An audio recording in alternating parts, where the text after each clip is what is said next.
The plane that will take the place of the fastest air fighter in the world is now ready to go.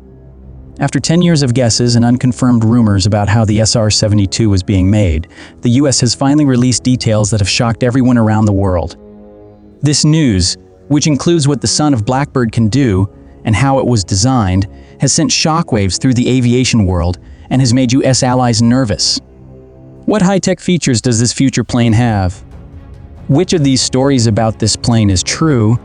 Come with us as we look into what the US secret SR-72 Darkstar can do. It has finally started production and will be ready in 2025. The US Air Force had a big problem when the SR-71 began to be phased out in 1998. It was the only plane that could be used for intelligence gathering and surveillance. And the ability to do spying had been taken away. And because of this task, a worthy successor was made, the son of Blackbird. In 2007, rumors spread that Lockheed Martin was working on a new super-fast plane to replace the SR-71, which had already been retired. This was the first time the SR-72 was named. Also in the story were details about its abilities, including the fact that it is built to go very fast, over Mach 6. That's more than 6,400 km/h, which is twice as fast as the SR-71. There is no doubt that this plane was being made for the US Air Force. However, since the vague story, no official details have been made public. However, over time, concept art and other interesting information have been leaked. Even though there were leaks and reports, the USAF did not say at first whether Lockheed Martin had talked to them about the plane. It was said in 2013 that the US did not want to fund the SR-72 effort. It wasn't clear from this report if the USAF has publicly given Lockheed Martin permission to make a prototype. Lockheed Martin has finally said that they are working on the SR-72 and that a prototype could fly soon. Brad Leland, Lockheed Martin's hypersonics program manager, was interviewed along with the news. He had been in charge of the project for 7 years. In a press statement that has since been taken down, Leland was quoted as saying that hypersonic planes and missiles could fly into restricted areas and hit almost any target on a continent in less than an hour. The next big step forward in flying will be faster planes, which will be needed to deal with new threats in the future. Like how stealth technology changed fighting today, this technology will change the rules. It came out that they are also working on the project with Aerojet Rocketdyne. The project is still just an idea at this point. The project will help with making hypersonic weapons and teach us useful things even if it fails. The SR-72 is unique because it was built on the idea that speeding up will be the next big thing in flight, which is a very important part of being ready for future threats. There is no doubt that this new technology will make a huge difference. The new high-speed planes will have a unique engine, which is like having 2 or even 3 different jet engines in one. This is similar to how stealth technology has changed fighting today. Leland says that the method for moving things around starts with a normal turbofan engine, such as the Pratt & Whitney F100 or General Electric F10. The first part of the engine helps the plane take off and hit speeds about the same as regular fighter jets. When the jet reaches about Mach 3, the second part of the engine gives it more speed. The second part of the engine is thought to be a dual-mode ramjet that uses the high-pressure air from speeds faster than sound to make shock waves that compress the air. With this setup, the plane could go faster than the SR-71's best speed of Mach 3.2, faster than hypersonic speed of Mach 5, and maybe even faster than Mach 10, as seen with the made-up Darkstar jet by Skunk Works. A turbine-based combined cycle engine is the name for this kind of engine. The plane was built by Lockheed Martin, but the engine was made by AE2 Rocketdyne. The plane was meant to move faster than Mach 6 and was meant to be used for spying, surveillance, and reconnaissance. It could also carry weapons for attacking targets on the ground. They plan to use the SR-72 for both spying and striking, known as ISR and Strike, in May 2015. But they haven't decided what it will carry yet. This is called a payload, because a jet going at Mach 6 at 80,000 feet would need more than normal payloads. This is likely the case. To make this work, they would have to make new sensors and weapons just for the SR-72 because the current weapons wouldn't be able to keep up with how fast and high this powerful jet can fly. To make the SR-72 a useful spy and attack machine, we need to come up with new weapons that can deal with its speed and height. Leland also said that This new hypersonic plane could be used to fire hypersonic weapons. But it's more likely now that the planes will carry cheaper weapons that are made to work at high speeds. There are different styles of hypersonic missiles being made in the US, but they all cost a lot more than normal weapons. It's hard to drop or fire weapons when you're flying fast because of the heat and pressure. But it's not impossible. The YF-12A version of the SR-71, which was made for battle, was used by Lockheed to fire air-to-air missiles at speeds over Mach 3. It's also important that the SR-72 can quickly gather information about any target on Earth, especially during wars that could cover large parts of the Pacific. Many people think that satellites keep an eye on the whole world all the time, but there aren't enough of them in space to do that. Also, it's easy to keep information from them because satellite paths are always the same. This has helped pay for a lot of new spy planes, from the basic MQ-1 Predator to the more high-tech Northrop Grumman Requon 1880. Even though these spy planes cost a lot of money, they all fly at slower speeds below the speed of sound.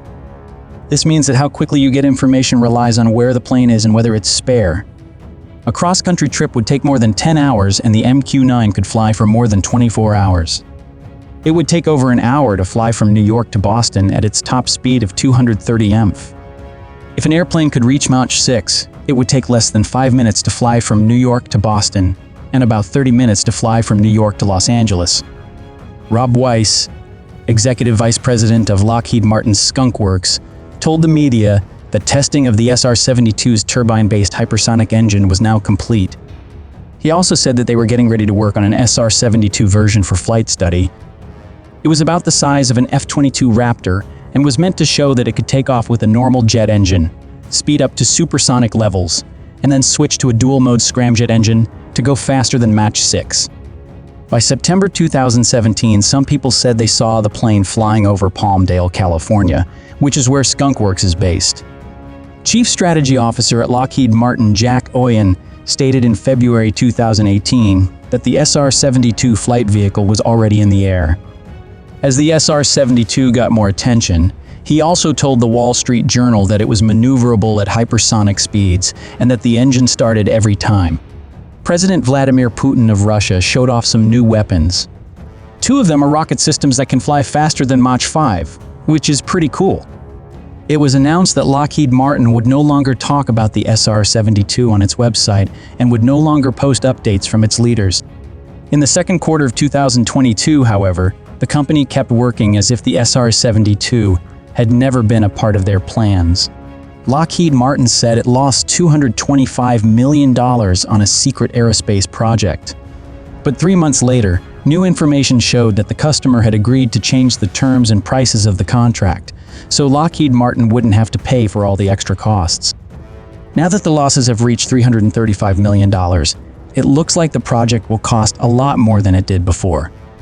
This makes it look like the US Air Force is working on a very secret plane, and that the project has moved from early stages of research to full production. There is also proof that Skunk Works is building a new factory called Building 648 at their main office in Palmdale, California. A lot of new people were hired to make something in this building, which was finished in August 2021. It's an intelligent, flexible factory that Lockheed Martin says will save time and money when putting up new production lines.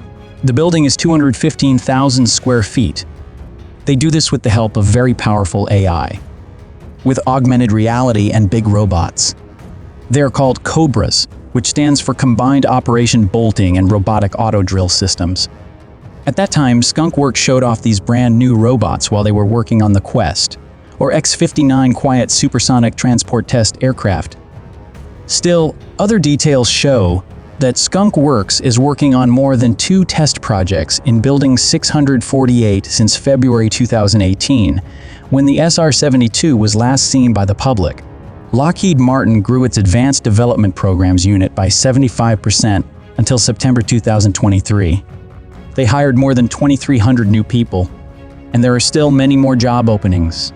Officials at Skunk Works have given hints that they are making something on a small scale right now. In 2022, Skunk Works General Manager John Clark told the press that the company was involved in low-rate production, but couldn't say more because of safety worries. He said for sure that these things were taking place in Palmdale. Clark also said that Skunk Works has built advanced planes like the SR-71 and Phone 117, even though they are known for making prototypes quickly. This shows that Skunk Works isn't just interested in making experimental planes, they're also making high-end planes that can be used. Clark says that he has tried to make it clear that they make more than just trial planes. In line with Skunk Works' past role, this has helped him grow it. Over the years, more and more proof has come out that the SR-72 program might be real. At first, it was thought to be just a rumor. Just because it's been proven that Blackbird's son is being made doesn't mean that everything we know about it is true, right? In what ways do these pieces of information lead you astray? Let's look at these facts. The SR-72 is known as the Darkstar by many people. However, this is not true. As of now, the plane doesn't have a formal name, but it is sometimes called Son of Blackbird. The names of military planes, like the F-15 Eagle, come from a mix of history, usefulness, and military rules. This takes place after the Air Force officially accepts the plane. This name was given to a made-up jet in the 2022 movie Top Gun: Maverick. An exact copy of this jet was made by Lockheed Martin for the movie.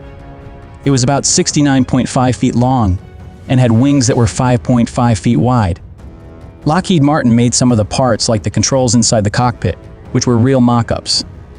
The ground scenes were filmed with this model, and the flying scenes were made with its help by the visual effects team.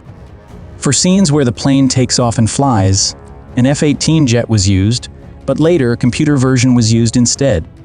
It is also true that since 1998, Lockheed Martin has been trying to make faster models of the SR-71 but hasn't been able to. Lockheed Martin's Skunk Works made the hypersonic technology Vehicle 2, a rocket launch plane, as part of the DARP, a Falcon project. It was the goal of this project to find out things like how the car moves through the air, how it is guided, and how well it works in hot conditions. 2 flights of the HTV-2 were made, the first in April 2010 and the second in August 2011. It could hit speeds of up to Mach 20, which is approximately 20,900 kilometers per hour. The lessons learned from the HTV-2 are now being used to make the SR-72 better. What does the HTV-2 really do?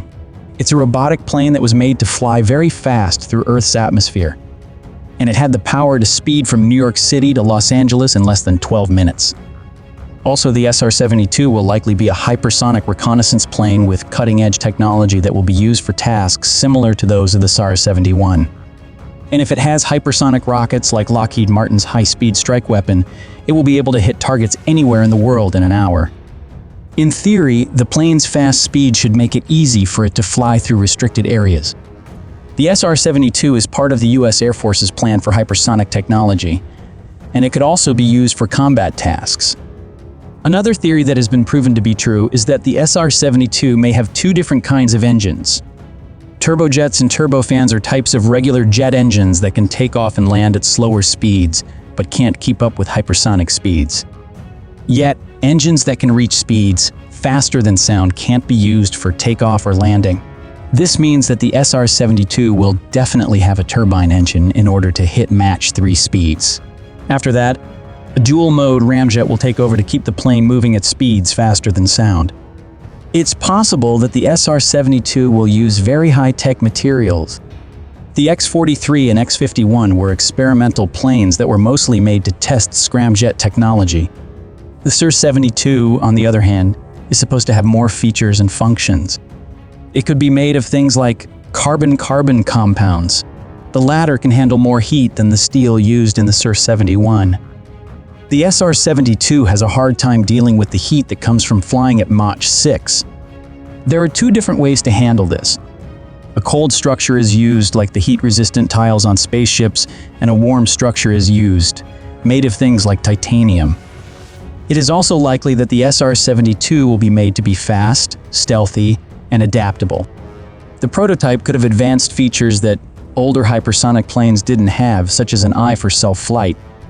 Though, stealth might not work as well because the things that block radar might not be able to handle high temps, and radar would be able to see the plane's heat trail.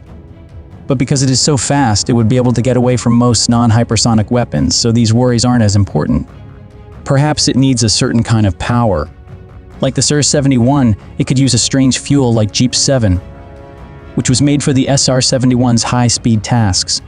Because JP Sven had a high flash point, it was safer because it wasn't likely to catch fire when it was cold.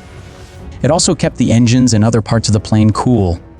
Lockheed Martin, on the other hand, wants to use regular fuel to make things easier and save money. This plane might be ready by 2030, but not in 2017. After years of tests, Lockheed Martin said the hypersonic engine was ready to be used in the real world. By 2030, a two-engine version could be in use, and by 2025, a single-engine prototype could be in the air. The Darkstar and Top Gun Maverick are not real, but the SR-72 is. It is still being worked on, but many details are being kept secret. The SR-72 isn't the only beautiful plane being worked on that will be ready to fly by 2030. Here are some things we can look at about the US 6th generation fighter. The NGAD would be made with stealth features that go beyond those of the 5th generation of airplanes. This would make it harder to see at different wavelengths to protect against future threats. The setup with two engines will give you more thrust, use less fuel, and put out less heat. The NGAD will focus on lightweight composites, which will allow for more payload capability and longer operations. It will have both kinetic and non-kinetic weapons in its arsenal, and it will use electronic warfare to get quick, lethal reactions in large areas like the Western Pacific. The electronic warfare suite will make sure that all systems have a full picture of the situation by combining flexible technology and sensors. Support from outside the plane will allow safe communication with other planes controlling drones, making them more deadly and harder to kill. The open design of the plane will make it possible to keep adding new technologies without having to rely on a few suppliers. Digital engineering will make it easier to create, make, and maintain things, which will cut costs and make lifecycle support better. The design features of NGAD will go beyond what is currently possible, giving the U.S. Air Force air advantage over possible enemies. Frank Kendall, who is the Secretary of the U.S. Air Force, said that each new future fighter will cost many hundreds of millions of dollars. Let's forget about money for now and think about what this plane might look like in the future. As soon as this fighter is finished, it will be the most expensive one ever made, even more expensive than the F-22 Raptor, which is the most expensive air fighter right now. The engines in this new fighter plane will be very modern, making it different from other fighter jets. It should be ready by 2025. At first, they wanted to make these new fighters very quickly, like they did with the 1950s planes. That's why the Air Force now wants almost $2.76 billion for the NGAD program instead of just $1.9 billion. Over the next 5 years, the Pentagon will spend $300 million on the program. Altogether, it cost at least $40 billion to make this technology. Thanks for seeing. Click on the link on your screen to watch one of our other videos. See you then.